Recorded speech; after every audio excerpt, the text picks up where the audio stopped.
Hello, today we are going to be working on a 2024 Chrysler Pacifica.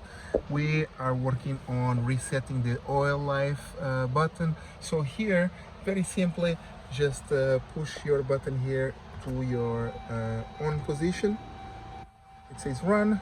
I did not start the vehicle.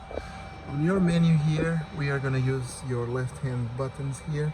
Look for menu number 2.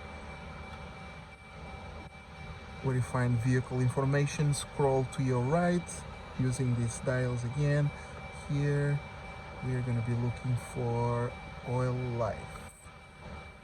This is the menu. As you can see, oil life is at 53%. To reset it, it's very simple. Just hold the OK button.